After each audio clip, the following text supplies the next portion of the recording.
मेरे देशवासियों, varieties of democracy संस्थान की हालिया रिपोर्ट में कहा गया है कि भारत शीर्ष के उन 10 देशों में शुमार है जहां निरंकुश राज्य सत्ता का शासन है।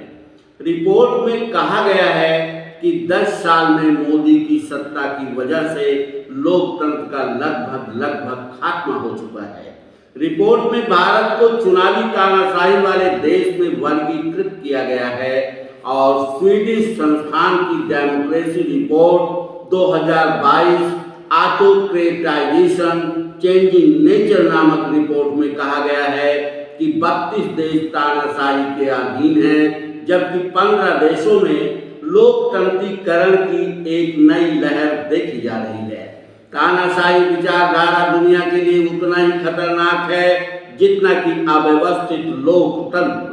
लोकतंत्र की खामियों के कारण ही तानाशाह पैदा होते हैं। भारत में 2019 के लोकसभा चुनाव में भी भाजपा सरकार ने तानाशाही रवैया अपनाया था, जबकि विपक्ष और आवाम विरोध करता रह गया। भाजपा ने सरकार बना ली, जिसकी वजह से भारत की चुनावी प्रक्रिया को तानाशाही वाला माना गया था। धांधली से जीतकर तानाशाह सरकार ने देश के ऊपर 200 लाख करोड़ का कर्ज चढ़ा दिया। 250 लाख करोड़ का कर्ज अडानी को दे दिया और सरकार से लगभग भाजपा के लोगों ने सरकार चलाने के नाम पर 10 साल में 250 लाख करोड़ केंद्रीय बजट से ले लिया। देश का निजीकरण करने का प्रयास जारी किया, घोटाला किया और सिर्फ उद्योगपतियों का कर्ज माफ किया।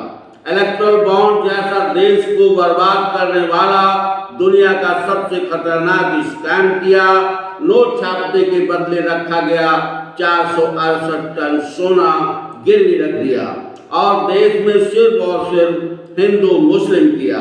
तीसरी पारी में जो 2024 का चुनाव हुआ, आज मतगणना हो रही है। इस चुनाव को आवाम ने अंजाम दिया है, क्योंकि चुनाव भारत के संविधान और लोकतंत्र बचाने का था। इसलिए भारत का SC ST OBC विपक्ष को एक तरफा वोट किया है, जो 119 करोड़ है और शासित भी है, जो देश का आधार भी है और जो बुद्ध का वंशज है। बुद्ध के जीवन दर्शन को पूरी दुनिया मानती है और जानती भी है।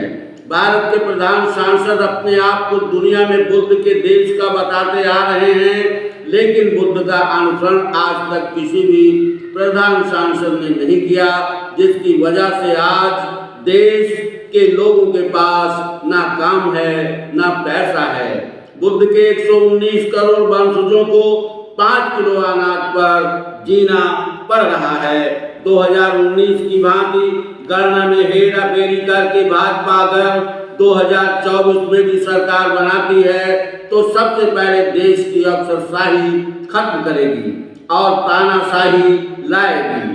तानाशाह जो फरमान जारी करता है वही नियम और कानून होता है।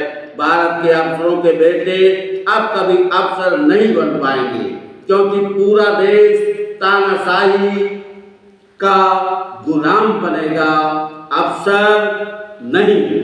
संविधान को रद्द करके तानाशाह अपना संविधान बनाएगा और अपने को भगवान मानेगा, मतलब नॉन बायोलॉजिकल। इसलिए देश के अफसर 17C उजागर करें, वीवीपैट का 100% मिलान करें, 1 करोड़ 7 लाख वोट का हिसाब करें, तब मतगणना होनी चाहिए थी। जो हो रहा है वो देश को बर्बाद करने वाला माना जाएगा, फिर सरकार चाहे जिसकी बने। जय भीम, जय भारत, जय समाजवाद।